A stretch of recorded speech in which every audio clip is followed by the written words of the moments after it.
Hi, my name is Alex. I am 20, despite how young I look. I'm going to be talking today about which is better, technical methods such as grammar books, dictionaries, flashcards, etc., or natural methods like watching movies or moving to the country where the language is spoken.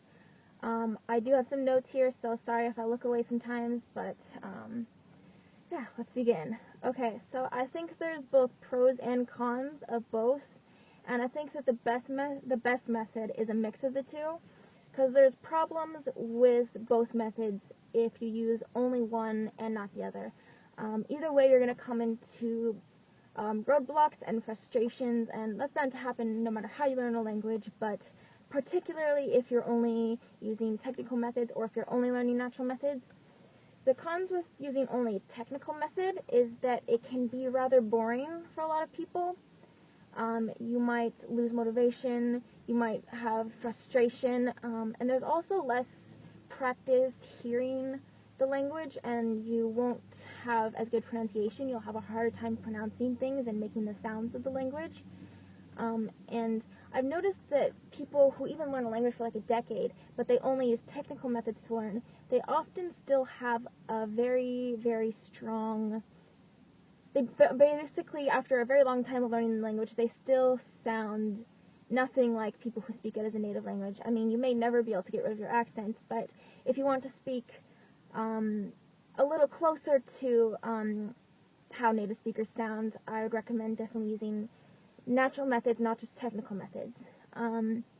If you're also using technical methods alone, it's harder to remember words than if you hear them or see them being used in context. Like if you're just drilling words in flashcards, it's going to be harder to remember that way. And it's why American public schools fail to teach children a language very well. Like, people would often take a language for like 4 years in high school and they still barely speak the language.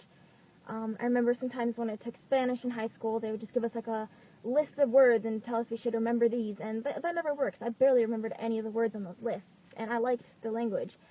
And that's why this is not an effective way on its own.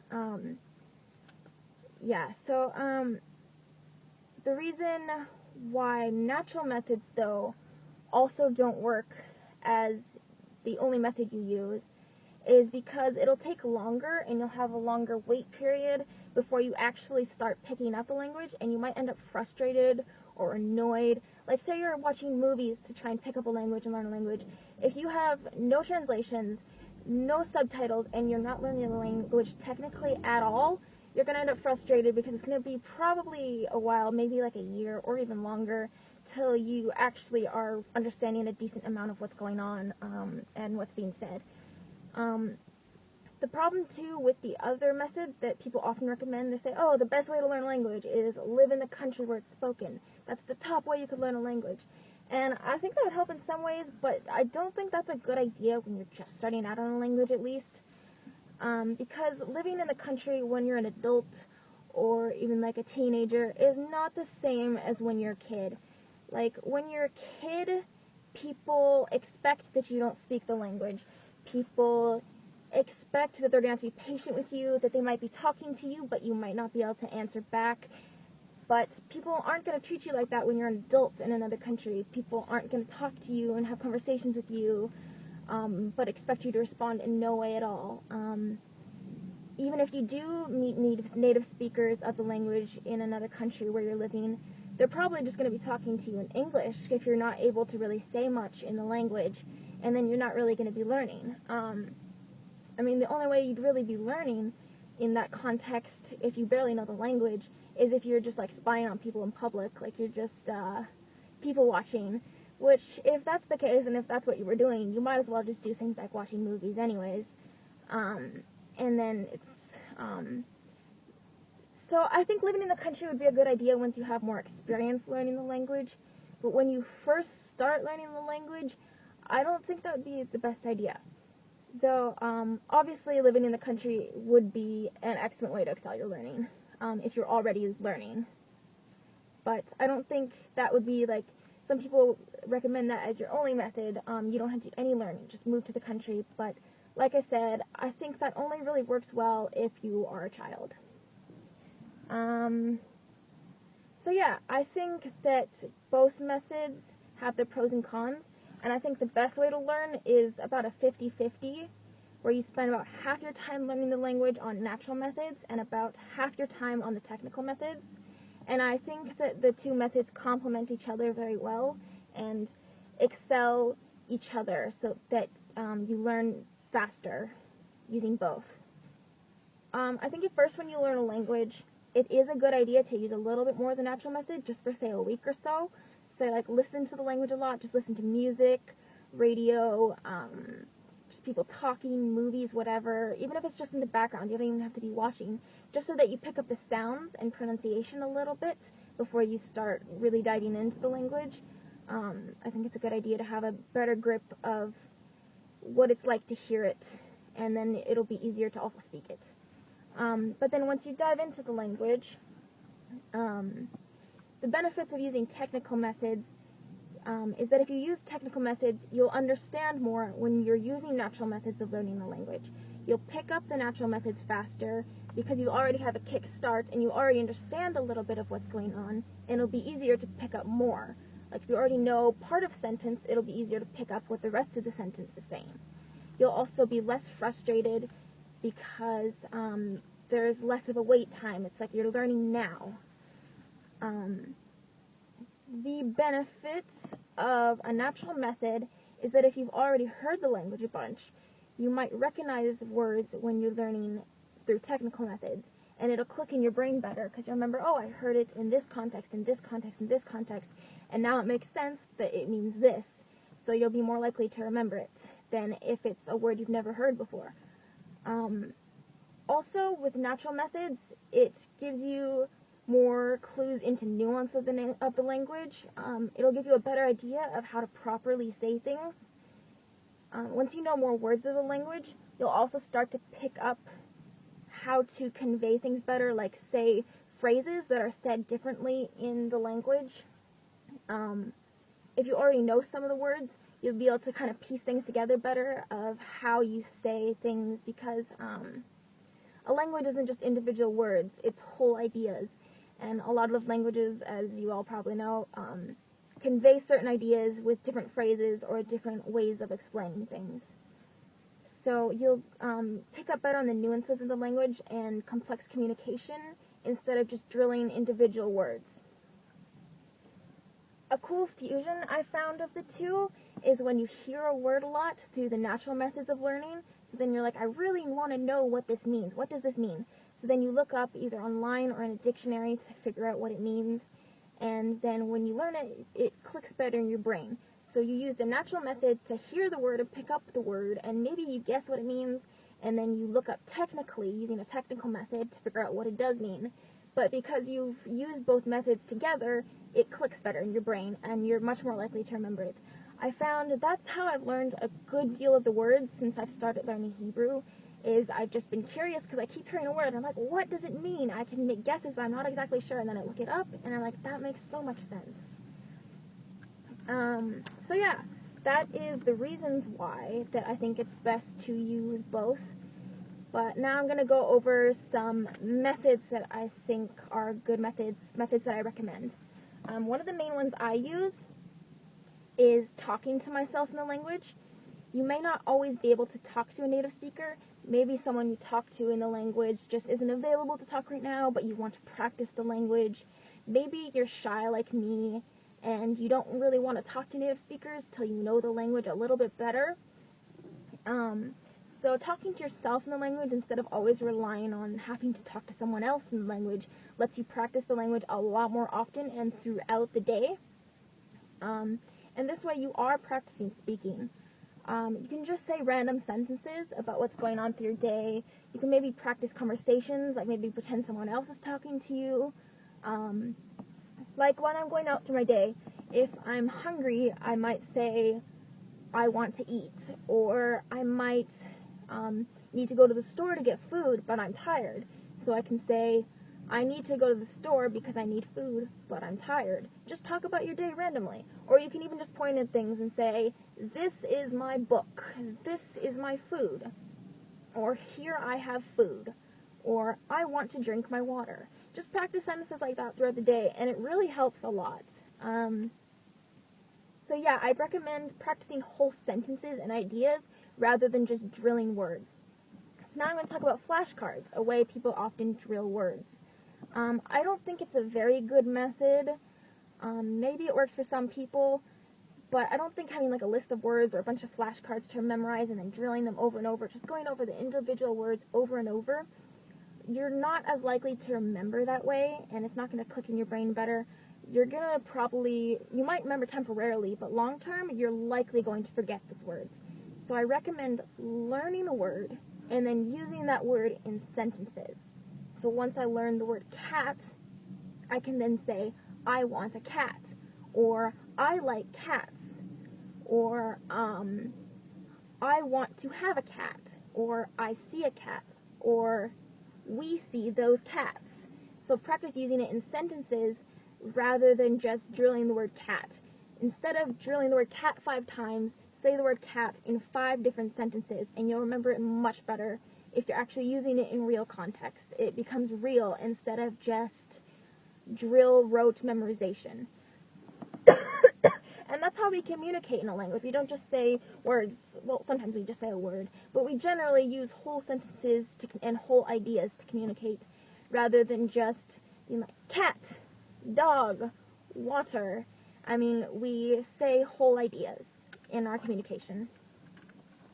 Oh, also, if you do want to use flashcards, though, I recommend using at least, instead of a translation to English or whatever language is your native language, I recommend putting a picture on the flashcard at least so that it sticks better in your brain, because we generally remember pictures better than we remember words. So if you do still want to use flashcards, I recommend pairing it with a picture. Another thing about when you're learning new words, whether you want to use flashcards or any method of using the words like in sentences, I recommend not learning too many words on the same topic at once. Like, say, people will often learn in a language class animals one day. So that day we learn 20 different animals. But you're less likely to remember, there's research on this, that you're less likely to remember if you learn many words of the same topic or category at once. You're more likely to remember if you learn words about different things from different categories at once. So instead of learning the names of 3 different animals at a time, learn 1 animal, 1 food, and 1 verb. You'll be more likely to remember those 3 words than if you were to remember 3 animals at once. So vary it up.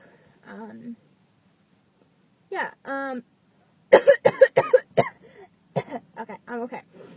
Another method I recommend, which is a more technical method, is using Duolingo.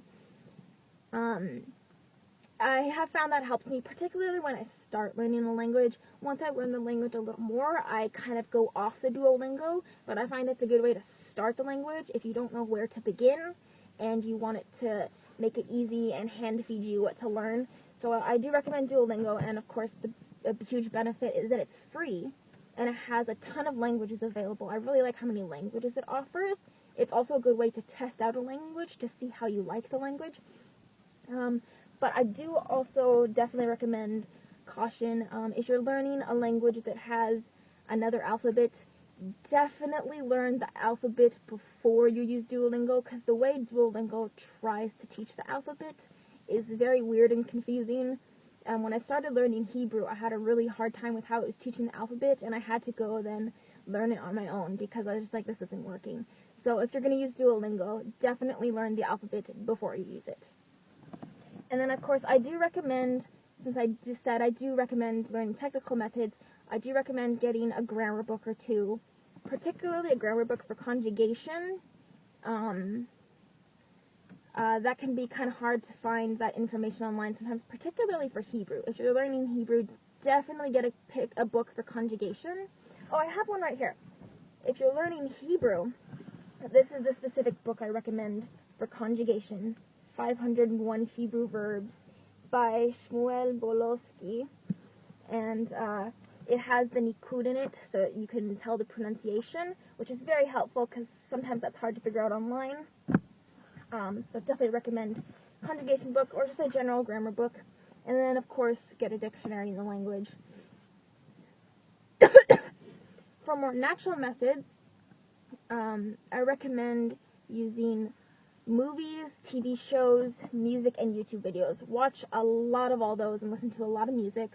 Most of the time now I listen to music in Hebrew. I'm not listening to much music in English anymore because I want to surround myself with the language, hearing it as much as I can. When I'm driving, I have YouTube videos playing in Hebrew so that I'm just hearing it as I go throughout my day. The benefit with music is that you can, if you don't know what the music is saying, you can look up the lyrics online and start trying to figure it out. Like start looking up words and phrases and trying to figure out what some of it means one bit at a time. Like maybe you'll start with the chorus. And the benefit of doing that is that it's easier to remember music than it is to remember general words. Like people can remember whole paragraphs when they're remembering a song because it's easier to remember a song than just normal everyday speech. So sometimes when I'm forgetting a word, I think back to a song I've listened to that I know has the word, and then it comes back to me because I remember how to say the song. For movies, I recommend people generally say watch without subtitles. But what I recommend is to watch the first time you watch it with subtitles, and then watch it without subtitles. Because if you watch it first with subtitles, then you know what's going on. You know exactly what's going on, and it'll be easier to pick up and understand later when you watch it without subtitles. And you'll also just be less frustrated and enjoy watching the movie more if you know what's going on. I also recommend, if you can find it in a language, watching kids movies, particularly Disney movies. You can find a lot of those dubbed in the language you're learning. I know a lot of people have a problem with dubbed movies, like they're like, oh, it's so annoying, like, 'cause they already know the movie, and it feels weird to hear it in another language, but really you kind of get used to it after you've been watching the movie for a bit, and it's really beneficial because if you've already seen this kids movie, it's likely to use a little more basic language, which is good for if you're not super advanced in the language, and also you already know exactly what's going on, or most of what's going on, so it's going to be a little bit easier to pick up the language from watching a movie you've already seen. So yeah, and then YouTube videos, I recommend finding channels where people speak the language, like native speakers, because on YouTube, people often talk a little more conversationally or a little more casually, so you'll pick up more on how to have more casual conversations or maybe slang that people use. So I recommend YouTube videos as well. And it's easier too because they're shorter, so you don't have to watch like a whole movie. And then of course there's TV shows. So that's most of what I have to say. I'm just going to go over one more method that I do recommend, and that is Rosetta Stone. I've heard a lot of complaints about Rosetta Stone and criticisms, and there is problems with Rosetta Stone.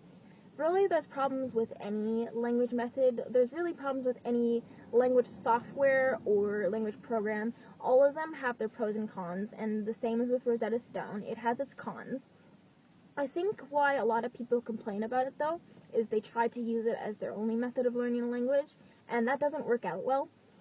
Rosetta Stone is rare in being the only program that I know of that uses a natural method, so it is a natural way of learning. But if you use only Rosetta Stone, like I said earlier with natural methods, you're going to end up frustrated and really confused, and you might give up. So, definitely don't use it as your only method.